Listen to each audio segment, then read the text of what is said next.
Do you know that even 1 mark in English can decide whether you get selected at main campus or not? But still, most students ignore it or stay confused about what to study. Don't make that mistake. Hello everyone, my name is Gufran Chaudhary and I have been teaching English for the last 3 years to AMU BLLB aspirants. In today's video, I'll tell you exactly how to prepare for the English section. Obviously, that carries 40 crucial marks. So, even if you are dropper, even if you are fresher, you are in 12th class, you have completed your 12th class or you are 2 years of dropper, एक ही issue है सभी का, that is English. I know, अगर आप ये video देख रहे हैं सो आपकी भी प्रॉब्लम सिर्फ और सिर्फ इंग्लिश ही होगी. सो यार, इसको शुरुआत करने से पहले सबसे पहले हम समझते हैं व्हाट इज इंग्लिश. देखिए, obviously everyone knows English is a language. So जो कि बचपन से हमने सीरियस ली नहीं होती है, और जब हम एंट्रेंस एग्जाम में बैठते हैं तो फिर एग्जाम हमें सीरियसली नहीं लेता. सो इन्हीं चीज़ों पर कुछ चीज़ें हैं जो कि सिर्फ और सिर्फ अगर आप सही से समझ लेंगे तो आपको मेन कैंपस मिल भी जाएगा, क्योंकि सभी की फाइट जो है वो मेन कैंपस के लिए है. Obviously that is situated in Aligarh, और आप लोग परेशान भी इसीलिए होंगे. हो सकता है आपने सीनियर्स से पूछा हो जो ऑलरेडी सेलेक्टेड हैं कि क्या पढ़ना है. हो सकता है उन लोगों ने बहुत सारी चीज़ें सजेस्ट की होंगी आपको, और उसके बाद भी आपने बातें नहीं मानी होंगी, या हो सकता है आपके पास में गाइडेंस ही नहीं होगी प्रॉपर. सो यार, आज इस चीज़ को हम लोग देखते हैं. यहाँ पे इस वीडियो में हम देखने वाले हैं कि यार इंग्लिश है क्या एमयू के लिए, और इसको पढ़ना कैसे है. ठीक है, कैसे पढ़ना है, क्या पढ़ना है और क्या नहीं पढ़ना है. What to study and what not to study, ये दो चीज़ें हैं. देखिए, सबसे पहली बात तो English is a subject, and मतलब एग्जाम पॉइंट ऑफ व्यू की मैं बात कर रहा हूँ फिलहाल के लिए. Obviously English is a language, लेकिन फिलहाल जिस एग्जाम में हम बैठने वाले हैं उसके लिए तो सब्जेक्ट ही है. दो चीज़ें हैं जब हम किसी भी एंट्रेंस एग्जाम की तैयारी कर रहे होते हैं. अगर मैं बात करूँ, ये है बात हमारी 2016 के बाद की बात है ये. ऐसा मैं क्यों कह रहा हूँ, क्योंकि इसके बाद इंटरनेट की ऐसी बम्बार्डमेंट हुई है ना हमारे हमारे पास में चारों तरफ, जब से जियो आया ऑब्वियसली, कि यार हम बहुत कंफ्यूज्ड हैं. हमारे पास इंफॉर्मेशन इतनी है कि हम कंफ्यूज्ड हैं, बहुत पजल हैं हम लोग, बहुत परप्लेक्स हैं. हमें ये नहीं पता है कि हमें पढ़ना क्या है और क्या नहीं पढ़ना है, और बस इसी चीज़ में हमारा पूरा साल निकल जाता है. एंड ऑब्वियसली जो चीज़ हम डिज़ायर करते हैं वो हमें मिलती नहीं है. सो आपको बताने के लिए कि क्या पढ़ना है, उसके लिए तो आपके पास 1000 सीनियर्स हैं, आपके आपके मेंटोर्स हैं, आपके टीचर्स हैं. मैं यहाँ पर ये बताऊंगा कि आपको क्या नहीं पढ़ना है. ठीक है. So there are two types of things, what to study, and second one is what not to study. ठीक है. सो अगर आप बात कर रहे हैं व्हाट टू स्टडी, इसके लिए तो आपके पास 1000 सीनियर्स हैं, आपके क्लासमेट्स हैं, आपके सीनियर्स हैं, आपके जूनियर्स हैं, जो भी हैं. But I will tell you कि व्हाट नॉट टू स्टडी, हमें क्या नहीं पढ़ना है, ये चीज़ पे हम फोकस करेंगे. क्योंकि पढ़ने के लिए तो आपके पास में चैट जीपीटी है, गूगल है, बहुत सारी बुक्स हैं, बहुत सारे टीचर्स हैं, आपकी कोचिंग है ना. पढ़ने के लिए तो सब कुछ है, हमें ये देखना है कि क्या नहीं पढ़ना है. तो आओ यार, स्टार्ट करते हैं हम लोग without wasting any further time. Let's begin. सबसे पहली बात तो इंग्लिश, हमें लिखना है व्हाट इज इंग्लिश. देखो यार, ये वीडियो वही लोग देख पाएंगे जिनके अंदर पेशेंस है. तो अगर अभी तक आप रुके हुए हैं तो वेल डन आपके लिए, कि आप बहुत सारे बच्चों से ऑलरेडी आगे हैं और आपके अंदर पेशेंस है. और आप लोग हो सकता है कि ड्रॉपर ही होंगे मोस्टली, क्योंकि ड्रॉपर ही एक ऐसी, उनके अंदर टेंशन है कि यार क्या करें क्या नहीं करें, क्योंकि उनको एग्जैक्टली पता है कि उनके साथ हुआ क्या है. एक नंबर की वजह से उनका मेन कैंपस नहीं हुआ है, एक नंबर की वजह से हो सकता है उनकी जो रैंक आनी थी वो वेटिंग लिस्ट में आ चुके हैं. सो आइए समझते हैं हम क्या होता है. देखिए जनाब, अगर मैं इंग्लिश की बात करूं, देखिए यहाँ पर जो भी हम बातें करेंगे वो एग्जाम पॉइंट ऑफ व्यू से बात कर रहे हैं हम. Not we are learning English. ठीक है, आई मीन वो not we are learning spoken English. So हम यहाँ पर सिर्फ और सिर्फ जो रिटन एग्जाम है हमारा, ऑब्जेक्टिव एग्जाम है, उसके पॉइंट ऑफ व्यू से हम बात कर रहे हैं। अगर इंग्लिश की मैं बात करूँ तो इसको हम ब्रॉडली 3 कैटेगरीज में डिवाइड कर सकते हैं। 3 कैटेगरी में हम इसको डिवाइड कर सकते हैं। First one is vocabulary, that plays a vital role in your exam, vocabulary. Second one is grammar, writing से यार थोड़ा कोऑपरेट करना, क्योंकि पिछले कुछ ईयर्स में हमारी जो राइटिंग है, हमें भी नहीं पता क्या हुआ है इसको। Grammar. And the last one is comprehension, comprehension. ठीक है, 3 ब्रॉड कैटेगरीज में हम इसको फर्दर डिवीजन कर सकते हैं इंग्लिश को।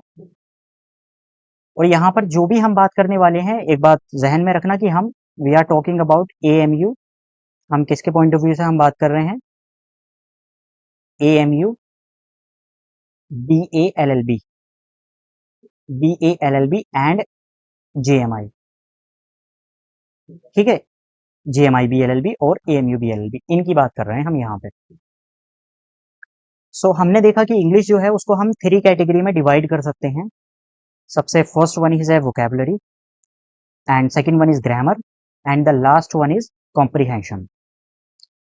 देखिए जनाब, अगर मैं बात करूं, सबसे पहले हम देखते हैं कि इसमें होता क्या है, मतलब क्या क्या चीजें हैं जो वोकैबुलरी में रोल प्ले करती हैं आपके एग्जाम पॉइंट ऑफ व्यू से। सबसे पहली बात तो वोकैबुलरी में कितने टॉपिक होते हैं। अगर मैं वोकैब की बात करूं तो यहाँ पर आपको देखने के लिए मिलेंगे सिनोनिम्स, यहाँ पर आपको देखने के लिए मिलेंगे synonyms. Second one is antonyms. Third one is जिसको OWS बोलते हैं आप लोग, एंड इसको कहा जाता है वन वर्ड सब्सटीट्यूशन, यानी कि एक ही बात में, एक वर्ड में आप अपनी बहुत सारी जो फीलिंग्स हैं, बहुत सारे वर्ड ना यूज करके आप एक वर्ड में आप उसको सब्सटीट्यूट कर सकते हैं। So that is called substitutions, one word substitutions. इसके बाद हम बात करें तो फिर आते हैं हमारे पास इडियम्स, इडियम्स एंड फ्रेजेस। इसके बाद हम बात करें तो फिर आती हैं हमारे पास फ्रेजल वर्ब्स। ठीक है, देन कुछ होते हैं कंफ्यूजिंग वर्ड्स होते हैं, ये भी वोकैब का ही पार्ट है, कंफ्यूजिंग वर्ड्स। कंफ्यूजिंग वर्ड समझ रहे हैं क्या? लाइक जिसको हम बोलते हैं ना एक्सेप्ट, जिसकी प्रोनाउंसिएशन सेम ही होती है, और एक ये होता है एक्सेप्ट। वो आपको पता है ये एक्सेप्ट अलग है और ये एक्सेप्ट अलग है। So that is called confusing words, इनको हम कंफ्यूजिंग वर्ड्स कहते हैं, ये भी वोकैब का ही पार्ट होते हैं। देन हम बात करें तो रेयर वर्ड्स होते हैं, रेयर वर्ड्स, जो कि एमयू का अच्छा रोल रहता है रेयर वर्ड्स पर, जैसे कि टेनेशियस, बहुत ओल्ड है, ओल्ड फैशन वर्ड है टेनेशियस। ठीक है, ट्रक्यूलेंट, ट्रक्यूलेंट, ये ऐसे वर्ड्स हैं जो बहुत ओल्ड वर्ड्स हैं। ठीक है, सो इन पर भी काफी अच्छा एमयू का फोकस रहता है, इनको रेयर वर्ड्स कहते हैं। और लास्ट वन मुझे बोलना चाहिए spelling errors, spelling, spelling errors. ठीक है, सो अगर जनाब मैं बात करूं यहाँ पे, पहले हम ग्रामर के भी टॉपिक लिख लेते हैं। ठीक है, ग्रामर के भी हम लिखते हैं यहाँ पे। सो ये तो हुए आपके कंप्लीट कि वोकैबुलरी में कितने वर्ड्स होते हैं, वोकैबुलरी में सॉरी कितने टॉपिक्स होते हैं। सो सबसे पहले वोकैब की हम बात करें तो यहाँ पर सिनोनिम्स आते हैं, then antonyms, then one word substitutions, then idiom and phrases, phrasal verb, confusing words, rare words and spelling errors. Okay, अब आते हैं हम लोग ग्रामर पे कि ग्रामर में कितने टॉपिक्स आते हैं। देखिए जनाब, ग्रामर में सबसे पहला जो टॉपिक है दैट इज कॉल्ड, ऐसा कोई सीक्वेंस नहीं है बट जनरली हम लोग ऐसे ही पढ़ते हैं। सो ये है ग्रामर, यहाँ पे है ग्रामर। यहाँ पर जो पहला टॉपिक आपको देखने के लिए मिलेगा दैट इज नाउन। नाउन के बाद हम पढ़ते हैं प्रोनाउन।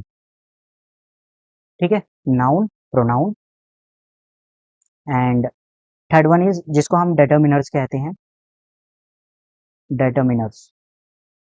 वैसे ये डेटर्मिनर जो है वो एडजेक्टिव का ही पार्ट होते हैं। अगर आप किसी बड़े एग्जाम के लिए पढ़ रहे हैं लाइक कैट, MBA या फिर और ब्रॉड लेवल पर, सो आपको डेटर्मिनर जो है वो एडजेक्टिव का ही पार्ट मिलेंगे।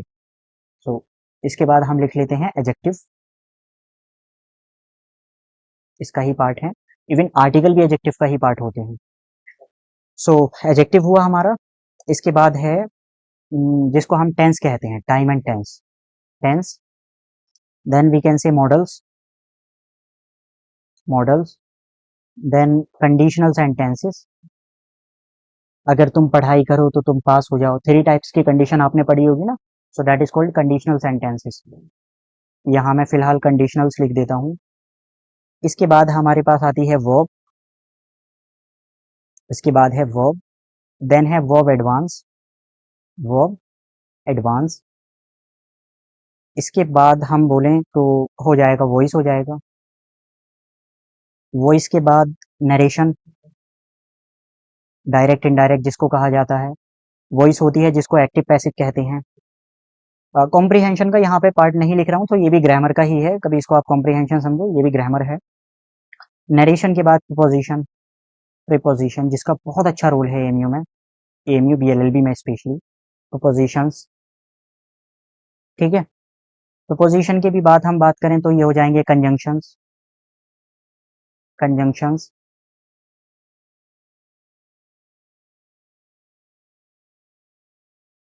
ठीक है जनाब। सो ये हुए हमारे पास conjunctions. And after that superfluous. Superfluous मतलब एक्स्ट्रा आपने वर्ड यूज कर लिया किसी वर्ड के लिए, सुपरफ्लुअस। ये भी एक टॉपिक होता है, बहुत छोटा टॉपिक है ये। इसके बाद है आर्टिकल्स, आर्टिकल्स के बाद एडवर्ब, एडवर्ब्स। एंड उसके बाद जिसको आप सब्जेक्ट वर्ब अग्रीमेंट बोलते हैं। ऐसा कोई टॉपिक होता नहीं है, क्योंकि अगर आपको ग्रामर की बहुत अच्छी नॉलेज है तो ये सब्जेक्ट वर्ब एग्रीमेंट होता क्या है जनाब। देखिए, आपके पास सब्जेक्ट है, अगर यहाँ पर सब्जेक्ट प्लूरल है तो ऑब्वियसली वर्ब भी प्लूरल आएगी। अगर यहाँ पर सब्जेक्ट सिंगुलर है तो वर्ब भी सिंगुलर आएगी। इसको ही हम सब्जेक्ट वर्ब अग्रीमेंट बोल देते हैं। इस सब्जेक्ट के साथ में जो वर्ब है उसका अग्रीमेंट है कि अगर सब्जेक्ट सिंगुलर है, if the subject is singular then verb automatically will be singular, if the subject is plural then automatically verb will be plural. So simple fact होता है, इसका फंडा है। इसके बाद हमारे पास एक टॉपिक और होता है ग्रामर में जिसको हम क्वेश्चन टैग कहते हैं, क्वेश्चन टैग। इसके बाद हमारे पास आती है फिगर ऑफ स्पीच। ये भी ग्रामर का ही पार्ट है, फिगर ऑफ स्पीच। स्पेस हमारे पास नहीं बचा है, बट कोई मसला नहीं है। And the last one is parallelism, parallelism. ठीक है, पैरेललिज्म। जनाब अगर आप गौर करें, अभी मैंने फिलहाल कॉम्प्रीहेंशन की बात नहीं की है, ठीक है। सो आइए आगे लिखते हैं हम लोग। यहाँ पे हमने अभी तक क्या देखा सर? सबसे पहले हमने देखा कि इंग्लिश होती है, सबसे पहले हमने देखा कि इंग्लिश है। इंग्लिश में भी हमने देखा कि इसको 3 कैटेगरीज में ब्रॉडली हम डिवीजन कर सकते हैं, इसका further division. First one is vocabulary, ठीक है, and the second one is grammar, and the last one is comprehension, comprehension. ठीक है, 3 कैटेगरीज हैं। Right now we are talking about AMU BLLB, how to crack AMU BLLB and how to get 35 marks out of 40। 40 में से 35 हमें कैसे लेकर आने हैं। इसके लिए सबसे पहले हमने हमारी वीडियो की शुरुआत ही ये हुई थी कि हमें क्या नहीं पढ़ना है, वही चीज हम बताने वाले हैं यहाँ पे। देखो जनाब, अगर मैं AMU BLLB की बात करूं, हो सकता है कुछ लोग जिनको बहुत अच्छी इंग्लिश की नॉलेज होगी वो कहेंगे यार ऐसा क्यों बोल रहे हो, अभी मैं बोलने वाला हूँ जो चीज, बट ऐसा ही है, हकीकत तो यही है। देखो यार, अगर मैं एएमयू की बात करूं, सो एएमयू में 80% जो रोल है आपका वो है वोकैबुलरी का, एंड जो 20% रोल है, 20 नहीं बल्कि मुझे बोलना चाहिए यहाँ पर 50% जो रोल है वो हो जाएगा आपका ग्रामर का, एंड जो रिमेनिंग 5% रोल है वो हो जाएगा आपका कॉम्प्रीहेंशन का। ठीक है, इनडायरेक्टली मुझे कहना चाहिए कॉम्प्रीहेंशन का बहुत बड़ा रोल तो नहीं है आपके, कम से कम एएमयू बीएलएलबी में बहुत बड़ा रोल नहीं है एएमयू बीएलएलबी में आपके लिए। ये जो बीएलएलबी की आप तैयारी करने के लिए जा रहे हैं, इसमें बहुत अच्छा रोल नहीं है। क्यों नहीं है? क्योंकि कॉम्प्रीहेंशन समझ रहे हैं ना किस चीज को बोलते हैं। कॉम्प्रीहेंशन होता है कि आप कितने अच्छे से कॉम्प्रीहेंड करते हैं, अगर आपके पास में इंग्लिश का कोई पैराग्राफ आता है या कोई भी इंग्लिश का क्वेश्चन आता है तो कितने अच्छे से समझते हैं आप इंग्लिश को। अगर मैं बीएलएलबी की बात करूं तो बीएलएलबी में ऐसा जनरली कोई क्वेश्चन नहीं आता है, फैक्ट वाइज क्वेश्चन आते हैं। आपसे सिनोनिम पूछ लिया जाएगा, आपसे एंटोनिम पूछ लिया जाएगा, आपसे सिनोनिम पूछ रहे हैं, एंटोनिम पूछ रहे हैं, वन वर्ड सब्स्टिट्यूशन पूछ रहे हैं, या फिर लीगल का कोई वर्ड पूछ रहे हैं। एक जगह है ऐसी जहां पर आपको कॉम्प्रिहेंशन का यूज करना पड़ता है, जैसे कि उसका एग्जाम्पल मुझे लेना चाहिए। आपको यहाँ पे एक क्वेश्चन दिया जाता है, उसके बाद यहाँ फिल इन द ब्लैंक्स दी जाती है, एंड उसके बाद फिर क्वेश्चन दिया जाता है, और यहाँ पर आपके पास में 4 मीनिंग होते हैं जो कि वोकैबुलरी के ही वर्ड्स होते हैं। उनको आपको यहाँ पर यूज करना होता है, इसका आइडिया लेकर इसका आइडिया लेकर कि इन चारों में से मुझे कौन सा वर्ड यहाँ पर सब्स्टिट्यूट करना है। That is called comprehension. इसको हम एमयू बीएलएलबी में कम से कम 5% रोल है इसका। इसमें भी वैसे वोकैबुलरी का ही रोल है। कैसे रोल है कि आप आइडिया को, जो आइडिया यहाँ पर इस क्वेश्चन में जो आइडिया गिवन है, यानी कि जो आइडिया दिया जा रहा है, उसको आप एक्सट्रैक्ट करके और यहाँ से वर्ड चूज करते हैं कि यहाँ पे क्या लिखा है, यहाँ पे क्या लिखा है। इस आइडिया को एक्सट्रैक्ट करके आप इस वर्ड को यहाँ सब्स्टिट्यूट करते हैं जो कि फिट हो सके। ठीक है, appropriate word, most appropriate word हम यहाँ पे यूज करते हैं। तो ये 5% रोल है कॉम्प्रिहेंशन का, बहुत बड़ा रोल नहीं है। इसका मतलब हमारी थोड़ी सी टेंशन तो यहाँ पर सही हुई, हम थोड़ा सा सरदर्दी हमारी खत्म हुई कि यार हमें कम से कम इस पर फोकस नहीं करना है। इसके लिए आपको जनरली भटकाया जाता है, या हो सकता है आपके सीनियर्स बताते हो, आपके जूनियर्स बताते हो, आई डोंट नो यार। मतलब बहुत सारे मेरा तो इंटरेक्शन है, बहुत सारे स्टूडेंट्स है, तो अक्सर मैंने पढ़ाया भी है अभी तक। मोर देन 300 स्टूडेंट को पढ़ा चुका हूँ, तो उनका एक एक्सपीरियंस है कि वो कैसे भटके हुए थे या फिर क्या होता है उन लोगों के साथ में। इसके लिए आपको कहा जाता है कि आप द हिंदू पढ़ो, आपको करना है द हिंदू वोकैबुलरी। ठीक है, आपको कहा जाता है द हिंदू वोकैबुलरी पढ़ो आप, या फिर आप इसके लिए रीड न्यूज़पेपर्स। आप न्यूज़पेपर पढ़ेंगे तो आपकी कॉम्प्रिहेंशन, नो डाउट आपकी कॉम्प्रिहेंशन जितना पढ़ते हैं, the more you read the better you understand. कोई मसला नहीं है, ऑब्वियसली आप जितना पढ़ेंगे उतना ही आपकी कॉम्प्रिहेंशन अच्छी होती है। बट यार हमें फिलहाल पीएचडी तो नहीं करनी है, हमें तो एमयू बीएलएलबी क्रैक करना है। समझ पा रहे हो? And still we are not preparing for UPSC और एसएससी सीजीएल और other competitive exams. We are only preparing for MU BLLB as well as JMI BLLB. So उसके लिए आपको जरूरत ही नहीं है, आपको पढ़ना ही नहीं है यार। आपको ना तो द हिंदू पढ़ना है, ना ही आपको बहुत ज्यादा रीडिंग लगानी है। कोई फायदा नहीं है इन चीजों का। अगर ये करेंगे so you are just wasting your time, you will not get admission. Literally I am saying this. हो सकता है आप ड्रॉपर हो तो समझ पा रहे होंगे चीजों को कि कितना आप परेशान हुए थे, कितना भटके थे आप अभी तक। सो इसका मतलब कॉम्प्रिहेंशन जैसा एमयू बीएलएलबी में कोई चीज एग्जिस्ट तो करती नहीं है। अब मेरी गर्दन मत पकड़ लेना कि यार क्या बात कर रहे हो, कुछ बच्चे आए और कमेंट करने लगे कि यार क्या बात कर रहे हो। आई नो, मैंने कहा ना कि यहाँ पर कोई वर्ड लिखा है, यहाँ पर कोई वर्ड लिखा है, इसके बाद फिल इन द ब्लैंक्स है, उसमें कॉम्प्रिहेंशन का यूज है। जब तक आपको समझ ही नहीं आएगा कि ये डेफिनेशन क्या कहना चाह रही है, ये डेफिनेशन क्या कहना चाह रही है, तब तक आप इन चारों में से कैसे यहाँ पर चूज कर लेंगे। तो इसलिए मैंने उसको एक एक्सेप्शन केस जो है उसको खत्म कर दिया यहाँ पे। बाकी there is no requirement to study the Hindu newspaper, there is no requirement to use any book like specifically for comprehension, to improve your comprehension there is no requirement to read the Hindu newspaper, Indian Express, Hindustan times. कोई जरूरत नहीं है यार। जब आप main campus पे चले जाए ना, जब आप लॉ कर रहे हो तब पढ़ना ये काम, फिलहाल मत करो यार।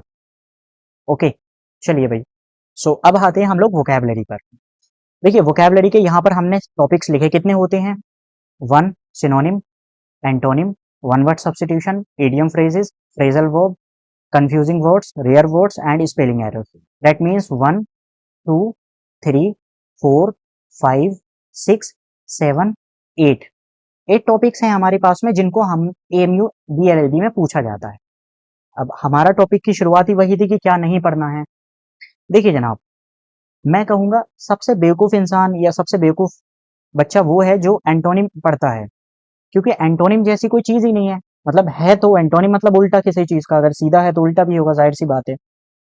लेकिन एंटोनिम पढ़ना नहीं होता जनाब अलग से। अगर आपने 1-2 साल अच्छे से तैयारी की है, इंग्लिश पर आपकी बहुत अच्छी पकड़ है, तो आप समझ पा रहे होंगे एंटोनिम अलग से तो बिल्कुल नहीं पढ़ना होता है। ये बेवकूफ़ी वाली बात है अगर आप अलग से कोई एंटोनिम पढ़ रहे हैं, क्योंकि इसमें मोस्ट ऑफ द टाइम आप कंफ्यूज ही होंगे। सो सबसे पहली बात यह है कि आप किसी भी बुक से पढ़ रहे हैं या किसी टीचर से पढ़ रहे हैं, there is no need to study antonyms. कब पढ़ना क्या है फिर? सबसे पहले आपको पढ़ने हैं सिनोनिम्स। ठीक है, सिनोनिम्स। आपको पढ़ने हैं यहाँ पर सिनोनिम्स, ओनली सिनोनिम्स। एंटोनिम मैंने यहाँ पर क्या कर दिए, एलिमिनेट कर दिए।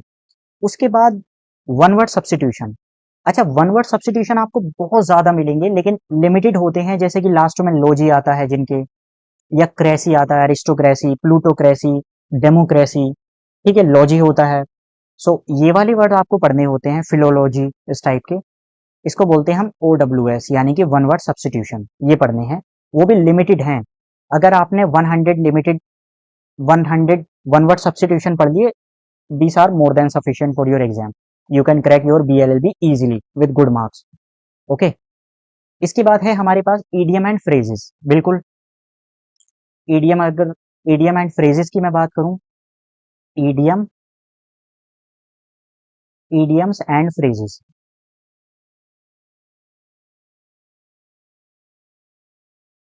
You can not skip this topic literally, क्योंकि एवरी ईयर की बात है, हर साल की बात है, जब से 2020 से एएमयू का पैटर्न चेंज हुआ है, कम से कम आपको 4 से 5 इडियम एंड फ्रेजेस देखने के लिए मिलेंगे। दैट मीन्स ये एक ऐसा टॉपिक है, ये वाहिद टॉपिक है जिसको हम स्किप नहीं कर सकते, और ये बहुत अच्छे से हमें मार्क्स देकर जाता है अगर हमने ढंग से पढ़ा है तो ये एक ऐसा टॉपिक है जिसको हम स्किप नहीं कर सकते, क्योंकि जिस टॉपिक से हमारे पास 4 to 5 एवरी ईयर हमारे पास में जो है इडियम एंड फ्रेजेस पूछे जा रहे हैं, उस टॉपिक को आई डोंट थिंक यार उसको जो है आप स्किप कर सकते हैं। ठीक है, सो ये हमें पढ़ना होता है, इडियम एंड फ्रेजेस पढ़ना है आपको। इसके बाद है एंड इसके बाद हमें क्या करना है, सो क्या हुआ, हमारे पास वन वर्ड सब्स्टिट्यूशन हुए, वो कि लिमिटेड है, वो भी इडियम फ्रेजेस हो गया।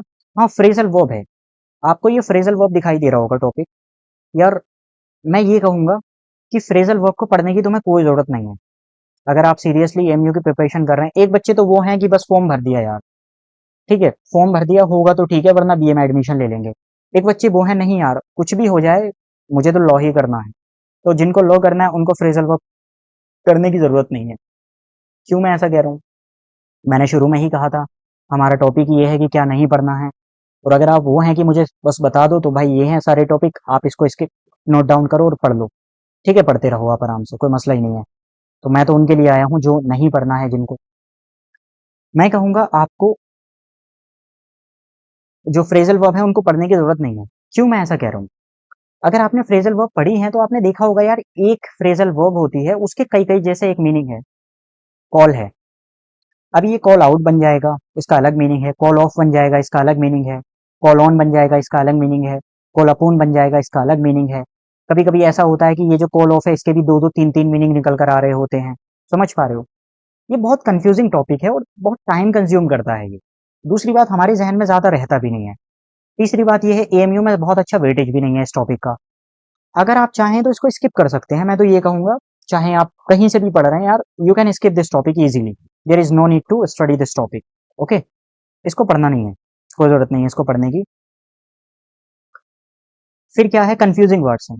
कंफ्यूजिंग वर्ड, जैसा कि मैंने कहा, एक्सेप्ट एक्सेप्ट इस टाइप वाली चीजें होती हैं, ये भी अलग से नहीं पढ़ना होता है। This is also the part of your synonyms. ये जो कंफ्यूजिंग वर्ड है, जो ये कंफ्यूजिंग वर्ड लिखा है ना यहाँ पे, कंफ्यूजिंग वर्ड्स, ये आपका किस चीज का पार्ट है, ये सिनोनिम्स का ही पार्ट है। कैसे, देखिए, अगर किसी अच्छे टीचर से आप पढ़ रहे हैं तो ऑब्वियसली वो आपको बताएंगे सारी चीजें क्या होती हैं।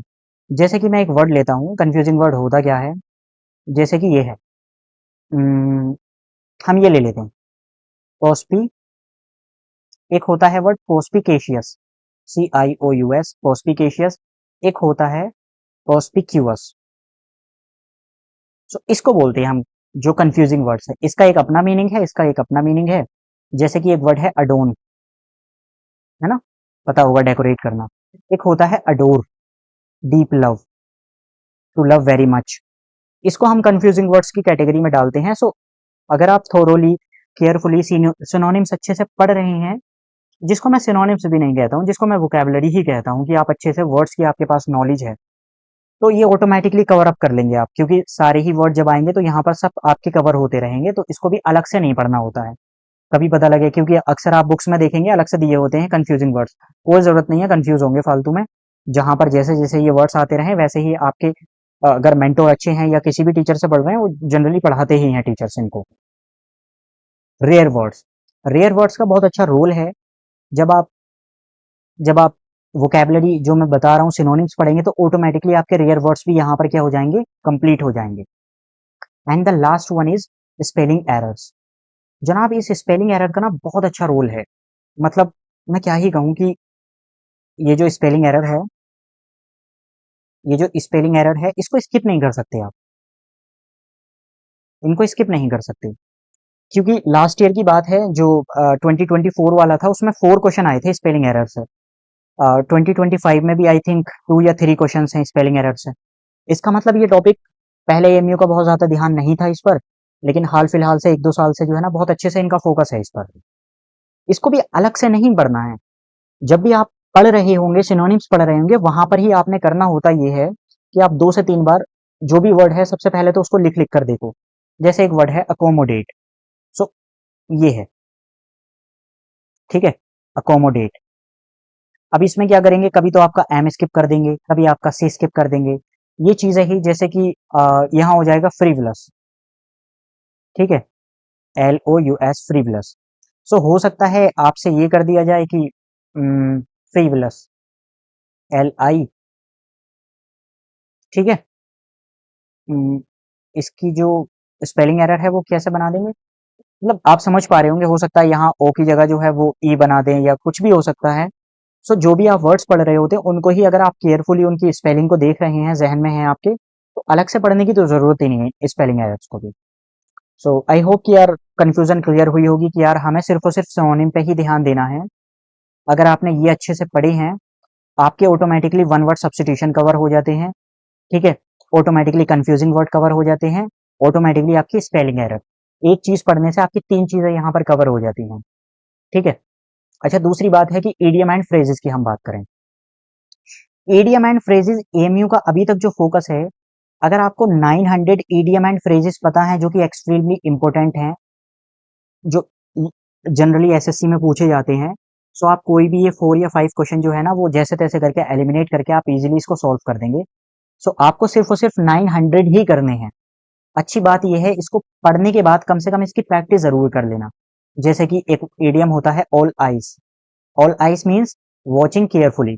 सिमिलरली एक होता है all years, all years means watching listening carefully, मतलब किसी चीज को बहुत ही उत्सुकता से देखना केयरफुली, या किसी चीज को ध्यान से सुनना।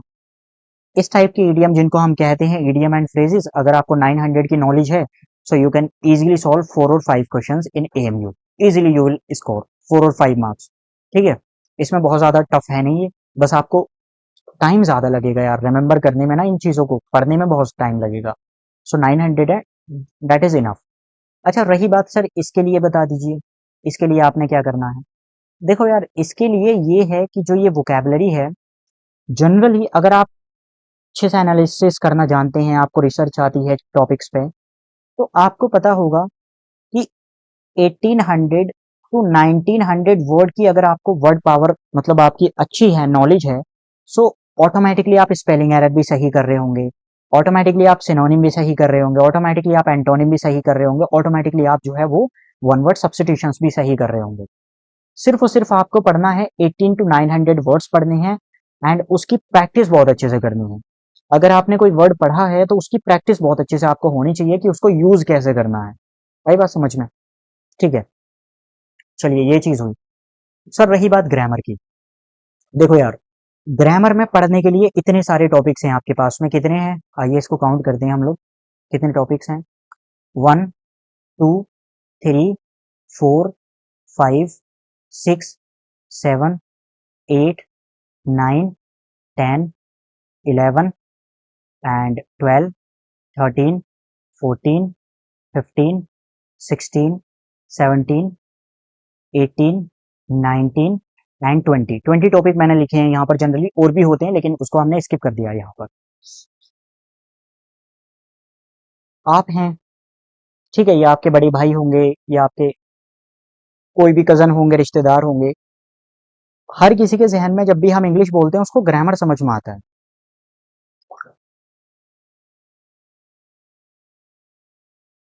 जबकि यार आप लोगों को सोचना ये है कि ग्रामर का बहुत ज्यादा रोल नहीं है एएमयू में, बीएलएल में बिल्कुल रोल नहीं है। मैं ऐसा क्यों बोल रहा हूँ, आपको पता होगा एएमयू बीएएलएलबी, ऐसा मैं क्यों कह रहा हूँ, उसका रीजन भी देना पड़ेगा ना मुझे। एएमयू बीएलएलबी 2025 जो कि रिसेंटली अभी पेपर हुआ था, उसमें सिर्फ और सिर्फ 2 क्वेश्चन ग्रामर से आए थे, है ना। जो पहली बार देख रहे होंगे शौक होंगे काफी, यार सच कह रहे हो, बिल्कुल सही बात है, आप पेपर देखो आराम से, कौन मना कर रहा है आपसे। 38 questions were directly from vocab and these 2 questions were from grammar. इसलिए मैं कह रहा हूँ सर हमेशा से है, 2020 से अगर आप देखेंगे तो 12 क्वेश्चन से ज्यादा आज तक कभी हुआ नहीं है कि एमयू ने पूछे हैं ग्रामर में।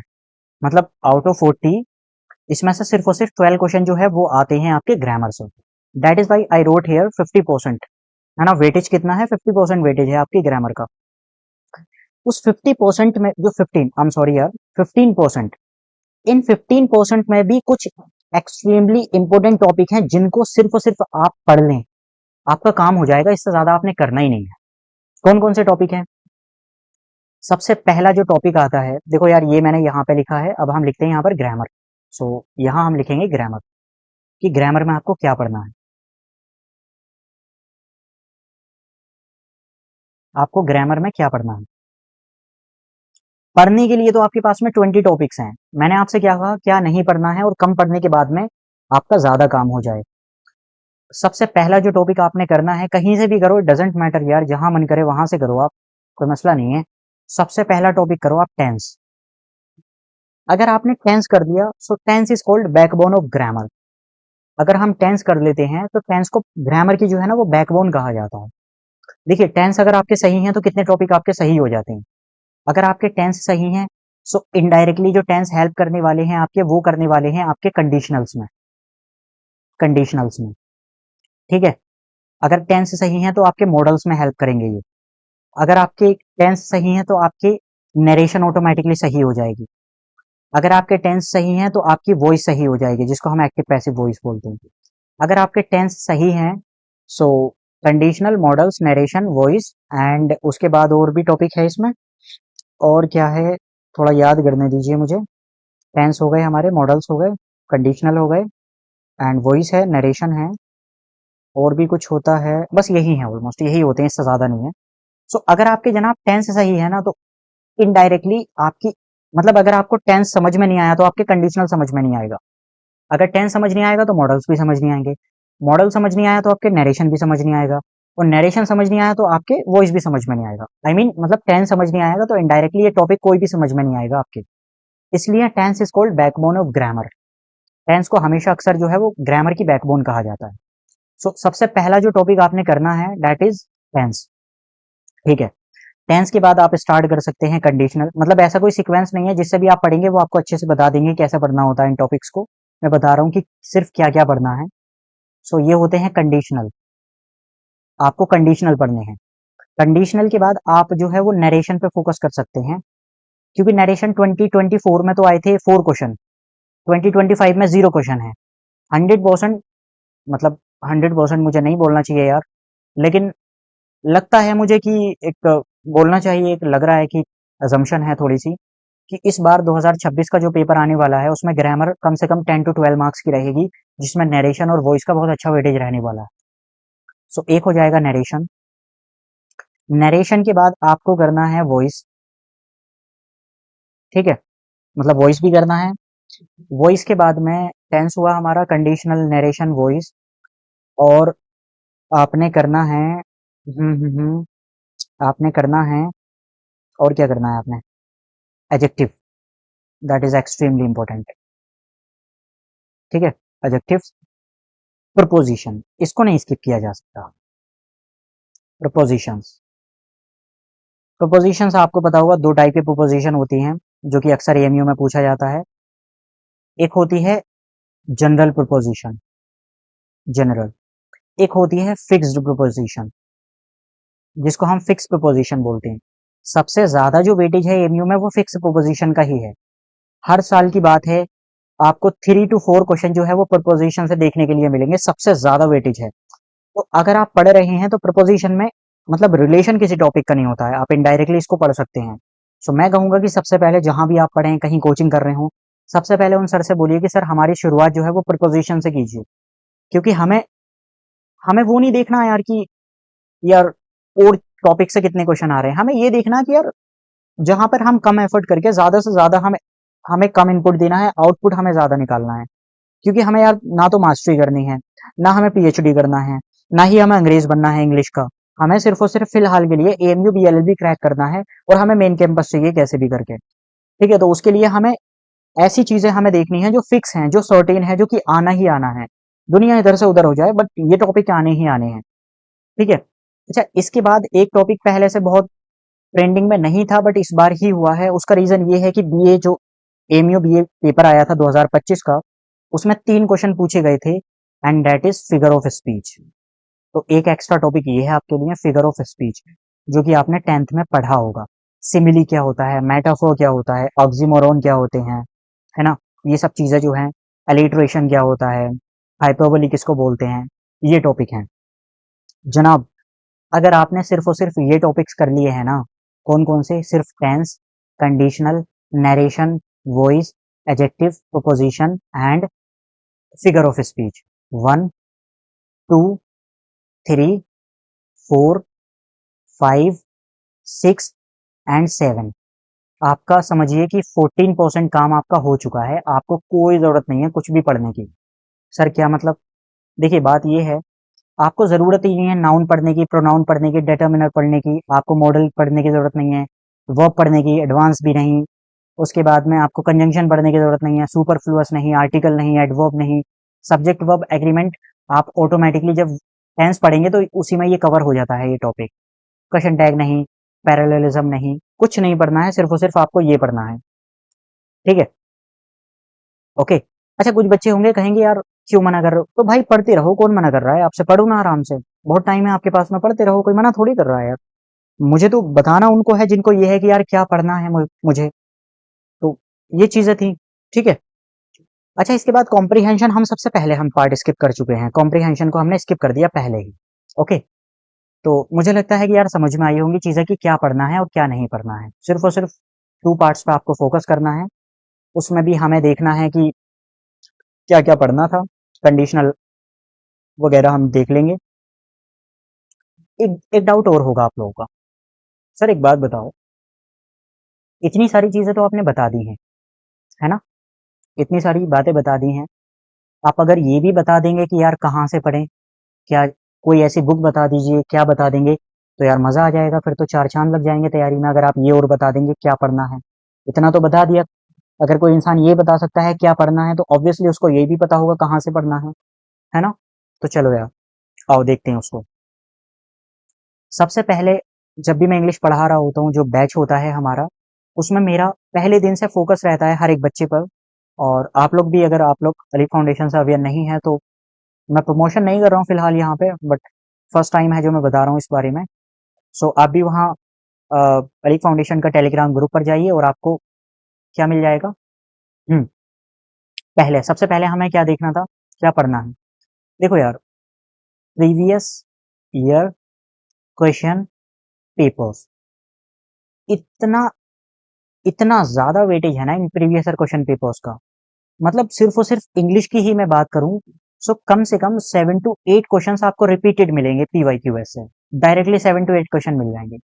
यार जब मुझे पता है कि 7 से 8 क्वेश्चन मेरे रिपीटेड आने ही आने हैं, तो क्यों ना मैं पीवाईक्यू करूं सबसे पहले।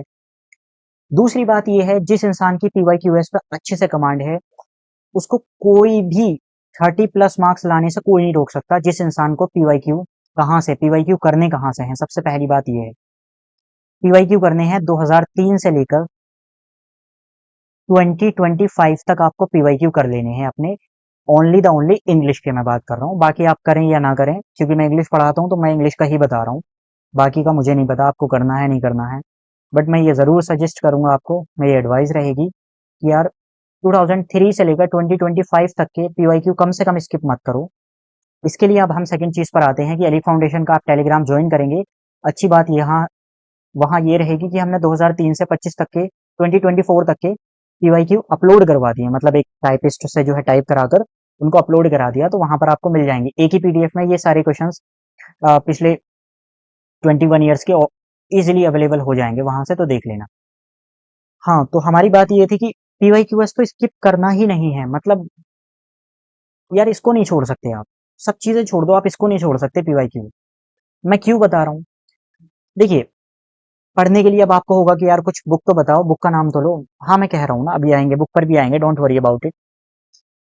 सबसे पहला जो फैक्ट है वो ये है, अगर किसी इंसान ने अगर कोई इंसान है और AMU BALLB, अगर किसी पर्सन ने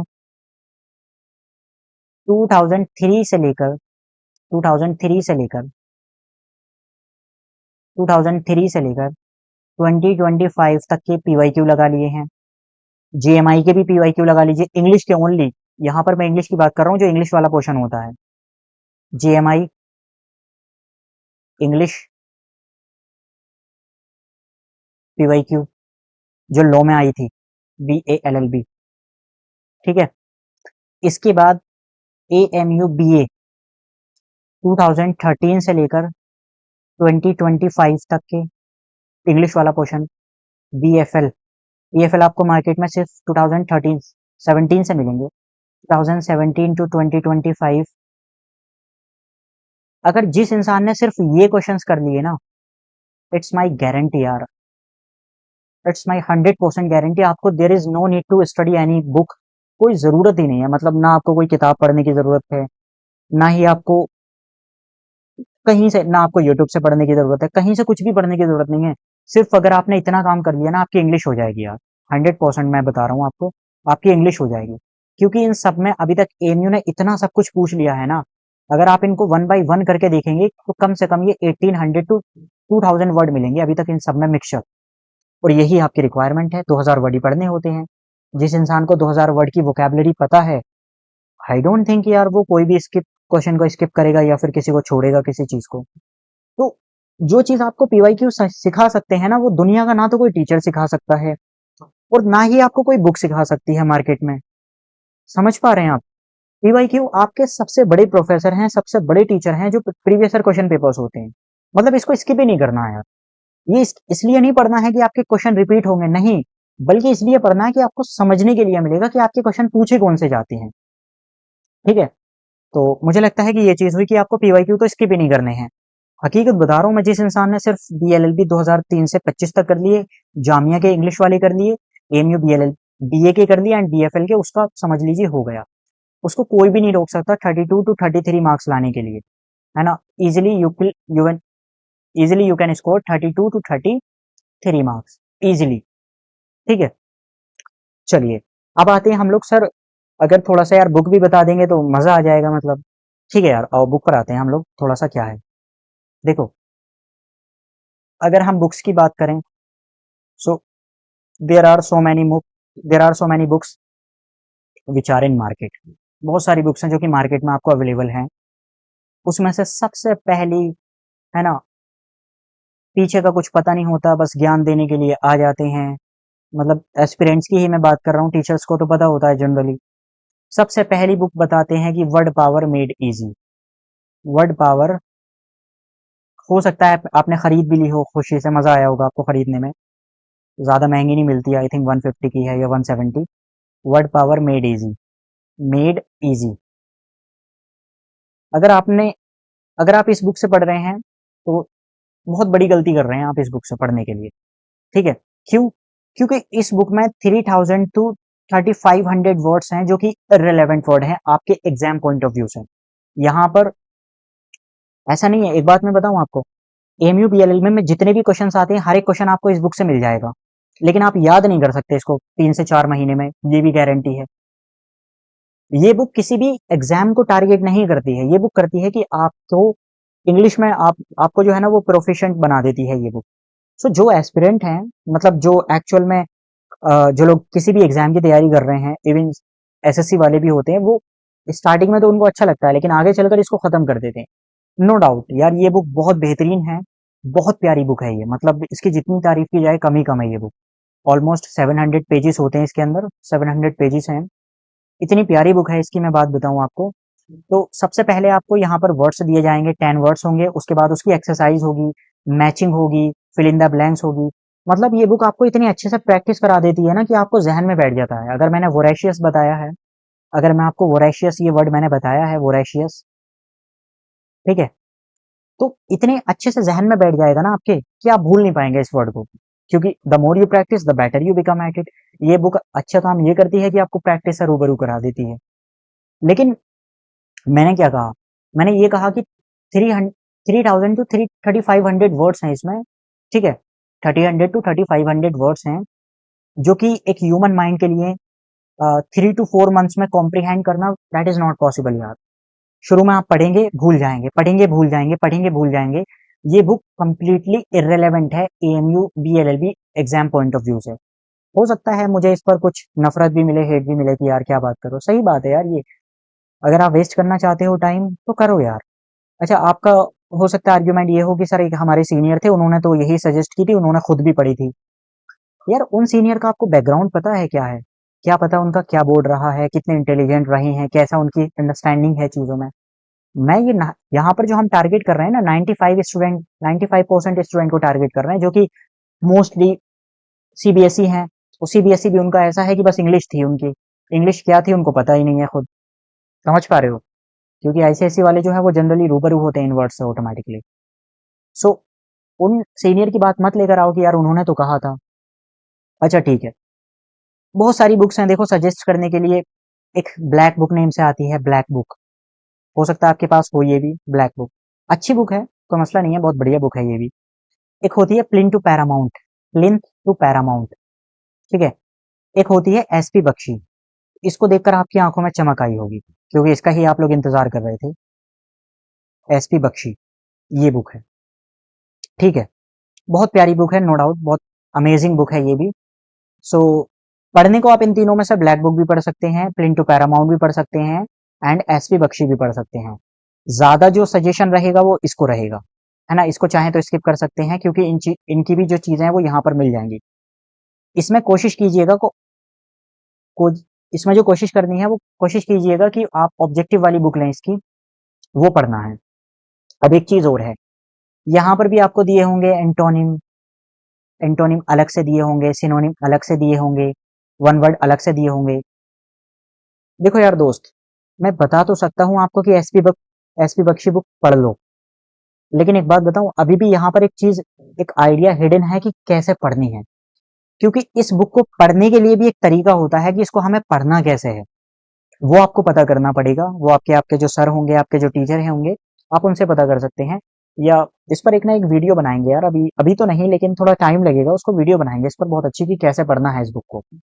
एक चीज और है, पढ़ते सब हैं, नो डाउट, दुनिया पढ़ती है। अगर अभी तक की मैं बात करूं तो पढ़ तो लेंगे आप भी, लेकिन फिर भी you will not be able to identify which answer is correct in a question. जब आपके पास में ऑब्जेक्टिव क्वेश्चन आता है तब आपको समझ में नहीं आता होगा यार, पढ़ भी लिया है, रिवीजन भी कर लिया, लेकिन फिर भी समझ में नहीं आ रहा है कि यार मैं इस क्वेश्चन को सॉल्व कैसे करूं। पढ़ते तो सब हैं, रिवीजन भी सब करते हैं, लेकिन फिर भी क्वेश्चन सॉल्व नहीं होता है। यही थोड़ा सा इसके पीछे हिडन मीनिंग छुपा था कि इस बुक को भी पढ़ना कैसा है, इसका भी एक ट्रिक होती है कि यार पढ़ना कैसे है, वो चीज आपको देखना है। अभी मेरे पास में इतना टाइम नहीं है, क्योंकि हो सकता है काफी लॉन्ग वीडियो हो गई होगी ये। सो अभी तो टाइम नहीं है कैसे पढ़ना है इसको बताने के लिए, देखते हैं। ये गलती कभी मत करना कि वर्ड पावर मेड इजी लेकर बैठ जाओ, कोई फायदा नहीं है इस बुक को पढ़ने का, ठीक है? चलिए, सो आई थिंक मुझे लगता है कि यार काफी सारी चीजें हम यहाँ पर कवर कर चुके हैं। क्या पढ़ना है क्या नहीं पढ़ना ये चीजें हम देख चुके हैं। इस एसपी बख्शी पे यहाँ पर मुझे लिखना चाहिए कुछ something that is not that is not written here. आइए कुछ और लिखते हैं हम लोग यहाँ पे, एंड वो ये है, क्या है कि पी वाई क्यू एस, मैं फिर भी इसको ज्यादा प्रायोरिटी दूंगा। P Y Q S is greater than S P Bakshi, क्योंकि ये आपकी बहुत अच्छे से प्रैक्टिस कराएंगे। आपके एग्जामिनर का जो एग्जामिनर है ना, देखिए एसपी बख्शी साहब ने जो बुक लिखी थी वो सारे ही एग्जाम को, किस चीज को, चाहे वो एसएससी हो, चाहे वो यूपीएससी हो, चाहे वो सीजीएल, सीएचएसएल, सीपीओ, इन सारे एग्जाम को वो कर रही है। लेकिन पीवाईक्यू जो है ना, आपके एग्जामिनर सिर्फ और सिर्फ बीएलएलबी के लिए है। तो समझ पा रहे हैं, मतलब आपका एग्जामिनर आपसे पूछना क्या चाह रहा है वो चीज आपको पीवाईक्यू बताएंगे। That is why I have written here that PYQ is much much greater than AMU BLLB exam, मतलब एसपी बख्शी बुक। ठीक है, चलिए। मुझे लगता है काफी सारी चीजें हमने कवर की हैं यहाँ पर। अगर समझ में नहीं आया हो तो दोबारा इस वीडियो को देखिएगा। एक चीज और है जो मैं लास्ट में आप लोगों से मेंशन करना चाहूंगा। इससे पहले मैंने कभी एडवर्टीजमेंट नहीं किया है, अभी तक की बात है, लेकिन अगर कोई इंसान आपको ये बता रहा है कि यार क्या क्या पढ़ना है, कैसे कैसे पढ़ना है, तो जाहिर सी बात है वो पढ़ाता भी होगा और उसको नॉलेज भी होगी थोड़ी बहुत, तो है ना। मैं नहीं कह रहा हूँ कि बहुत अच्छी नॉलेज है, बट ऑब्वियसली यार हम भी पिछले 3 साल से पढ़ा रहे हैं, तो इतना तो पता ही होगा। एक चीज है, अगर आप चाहें कि आपको अभी भी पजल नहीं होना है, कंफ्यूज नहीं होना, कहाँ से पढ़ें कैसे पढ़ें, क्योंकि बताने के बाद भी बहुत सारे स्टूडेंट अभी भी कंफ्यूज रहेंगे। अभी भी उनको जो है ना वो कंफ्यूजन ही रहेगी कि यार क्या पढ़े कैसे पढ़े, समझ में नहीं आएगा, क्योंकि अभी तो काफी एंथुजियास्टिक होंगे, अभी तो जोश होगा, लेकिन जैसे जैसे टाइम आता रहेगा, बीच में अभी 12th के पेपर भी आएंगे, रमजान भी आएंगे, बस सबका जो मोटिवेशन है ना वो लूज हो जाता है। सो एक बैच है जो अलीफ फाउंडेशन का बैच है, जहां पर हम पढ़ाते भी हैं। अलीफ फाउंडेशन का बैच, अलीफ फाउंडेशन जब आप सर्च करेंगे www.aliffoundation.com, सो पहली ही वेबसाइट आएगी जहां से आप नंबर वगैरह इंक्वायरी कर सकते हैं। जो ये जुलाई है, 5th जुलाई से यहाँ पर हमारा बैच स्टार्ट हो रहा है। 5th जुलाई से 2026 किस चीज को टारगेट करेंगे, सबसे ज्यादा जो फोकस है वो एएमयू बीएलएलबी की वोकैबुलरी पर रहेगा यहाँ पर। यहाँ पर हम लोग टारगेट करने वाले हैं AMU, BA, LLB and JMI. ठीक है, JMI, AMU BLLB and JMI BLLB. तो सबसे ज्यादा जो फोकस रहेगा हमारा यहाँ पर वो वोकैबुलरी पे ही रहेगा। पहले दिन से इवन क्लासेस जो 5th जुलाई से स्टार्ट होनी है वो वोकैब की ही होगी। आप चाहें तो आप वेबसाइट पे जाइए, वहां से रजिस्ट्रेशन कर दीजिए। रजिस्ट्रेशन आर ऑलरेडी ओपन, सभी के लिए ओपन है, और इंशाल्लाह क्लास लीजिए, वहां से डेमो लीजिए, और उसके बाद आप देखिए। अगर आपको लगता है कि यार हाँ यहाँ से मेरी तैयारी अच्छी हो जाएगी तो बेशक ज्वाइन कीजिए, नहीं लगता है तो कोई मसला नहीं है। खास बात ये रहेगी कि आपको वर्ड्स पढ़ाए जाएंगे। आपको मान लीजिए 10 वर्ड्स पढ़ाए हैं तो 10 वर्ड्स पे ही लास्ट में आपको प्रैक्टिस दी जाएगी। सबसे खास बात ये है, क्योंकि मोस्टली स्टूडेंट का यही प्रॉब्लम है, सभी की प्रॉब्लम यही है मोस्टली की, यार हम पढ़ तो लेते हैं लेकिन हम जो है हमें क्वेश्चन सॉल्व नहीं हो पाते। क्वेश्चन सॉल्व ना होने का एक ही रीजन है, that is lack of practice. तो हम ऐसा करेंगे, हम हर दिन जो है ना वो सबसे पहले हम क्या करने वाले हैं, हम क्वेश्चंस करेंगे, क्वेश्चंस के बाद हम लोग जो है वो प्रैक्टिस करेंगे। ठीक है, अगर अगर मेरे पास यहाँ पर है एक, तो मैं दिखा भी सकता हूँ आप लोगों को। हाँ देखिए, हम पढ़ा रहे थे कल यहाँ पर, तो इस टाइप से हम लोग करने वाले हैं। ठीक है, ये है, मतलब हम सबसे पहले क्वेश्चंस पढ़ेंगे, इस टाइप से हम लोग क्वेश्चन पढ़ने वाले हैं। जो भी है, जो प्रोमिनेंट क्या होता है या कंपेल वगैरह, उसके बाद हम क्वेश्चंस करेंगे। यहाँ पर आपको हर हर टाइप के क्वेश्चन मिलने वाले हैं, जैसे कि ये है। ठीक है, यहाँ पर एंटोनिम है, मतलब ये पहले मैं क्लासेस ले रहा था, जो old student already batch start हो चुका है। हम सबसे पहले पढ़ने वाले हैं, हर चीज कवर होगी। देखिए अपोजिट है यहाँ पर, यहाँ वन वर्ड सब्स्टिट्यूशन है। पीछे हमने क्या देखा, यहाँ पर हमने अपोजिट यानी कि एंटोनिम देखा। सबसे पहला वर्ड अगर देखेंगे तो सिमिलर, मतलब कि यहाँ पर सिनोनिम की हम बात कर रहे हैं। ओके, सो इसके बाद में अगर आप बात करते हैं तो यहाँ पर जो है हम बात कर रहे थे टेनुअस। ठीक है, हाँ एक चीज और है कि स्पेलिंग एरर अलग से आपको कुछ भी नहीं करना है, सारी चीजें आपको बैच में कराई जाएंगी, पूरा प्रॉपर रहेगा। कब तक रहेगा, एएमयू बीएलएलबी का जिस दिन एग्जाम होगा उससे एक दिन पहले तक हम लोग सब चीजें पढ़ेंगे। ऐसे ही वोकैबुलरी डेली हम प्रैक्टिस करेंगे, जो मैं बता रहा था ना आप लोगों को कि यार कैसे क्वेश्चन आते हैं। देखो ये है, यहाँ पर पूछा है in the following sentence find the incorrectly spelled word. हमें इनकरेक्टली बताना है कौन सा है। तो यहाँ फ्रीवलेस की स्पेलिंग क्या होती है, FRI। इस क्वेश्चन में क्या है, FRE। दैट मीन्स कि यही आंसर है हमारा। यहाँ पर सारी चीजें हम करने वाले हैं। स्पेलिंग एरर क्या होती हैं, इस टाइप से देख रहे हैं आप, जिसको हम बता रहे थे क्या कि कॉम्प्रिहेंशन वाला पार्ट है। तो यहाँ पर एक चीज दी जाएगी, I glanced carelessly at the door in a, and यहाँ पर ये फ्यूटाइल है, इसका हमें सिनोनिम बताना है। इन चारों में से कि कौन सा सिनोनिम होना है। सबसे पहले आपको वोकैबुलरी A to Z कराई जाएगी। उसके बाद सबसे इंपॉर्टेंट जो पार्ट है ना हमारा, जो सबसे एक्सट्रीमली इंपॉर्टेंट मुझे बोलना चाहिए कि वो है practice. The more you practice the better you become at it. तो पढ़ तो सब लेते हैं, पढ़ा तो आपने भी होगा, 1-2 हजार वर्ड की आपको नॉलेज होगी। आपको इनडायरेक्टली आपको एनिज्मेटिक पता होगा, आर्केन पता होगा, डिस्टिंक्टिव पता होगा, नेग्लिजिबल पता होगा। लेकिन जब इस क्वेश्चन को इसी चीज़ों को जब हम क्वेश्चंस में बनाकर देते हैं, हमें समझ नहीं आता। तो एग्जाम को क्रैक करने के लिए सिर्फ और सिर्फ ऐसा नहीं है कि आपने पढ़ा और आपने याद किया और आप एग्जाम क्रैक कर देंगे। कई सारी चीज़ें होती हैं यार कि हमें क्या एलिमिनेट करना है ना? कैसे eliminate, how to eliminate option, elimination trick होती है, क्वेश्चन पूछना क्या चाह रहा है, बहुत सारी चीज़ें होती हैं। So if you are interested then definitely you can register, ठीक है, एट अलीफ फाउंडेशन, सर्च कीजिए और उसके बाद में आप जो है वो बैच हमारा बहुत जल्दी यानी कि 5th ऑफ जुलाई से स्टार्ट हो रहा है, जो ये अभी आने वाली है। आज सेकंड है यानी कि 3 दिन बाद आपका स्टार्ट हो जाएगा। 3 to 4 डेज की आप डेमो लीजिए अगर आप नहीं समझ पा रहे हैं, और उसके बाद में जो है वो मतलब कहीं भी आप ज्वाइन कर सकते हैं। सो चलिए, बहुत बहुत शुक्रिया आप लोगों का। अभी भी अगर कोई डाउट हो तो आप कमेंट कीजिए, लास्ट में कमेंट कीजिए, इंशाल्लाह उसका जो है अच्छा एक वीडियो और बनानी है अभी, ठीक है? ये पार्ट 1 था, इसका पार्ट 2 भी आएगा। पार्ट 2 ये आना है कि एएमयू का हम लोग देखने वाले हैं कि सिनोनिम का कितना वेटेज है। जैसा कि मैंने आपको स्टार्टिंग में बताया था ना, अ, हमने जो है ये बताया था, जो हम यहाँ पे कर चुके हैं ना ये चीज़, सो इसका सेकंड पार्ट यही कवर करेगा कि हमें ग्रामर नहीं पढ़नी है तो क्यों नहीं पढ़नी है, ये चीज़ हम देखने वाले हैं सेकंड पार्ट में। और एएमयू ने अभी तक कैसे-कैसे कितने-कितने क्वेश्चंस पूछे हैं 2003 में, 4 में, 5 में, 6 में, 7 में, 8 में, हम 2003 से लेकर 2025 तक हम करने वाले हैं। मतलब ऑलमोस्ट 22 इयर्स का एनालिसिस करेंगे हम कि कितने क्वेश्चंस कब आए थे, सिनोनिम से आए थे, एंटोनिम से आए थे, वन वर्ड सब्स्टिट्यूशन से आए थे, फ्रेजल वर्ब से आए थे, इन चीज़ों को हम करने वाले हैं, ठीक है? सो चलिए, बहुत-बहुत शुक्रिया and thank you so much. अल्लाह हाफ़िज़।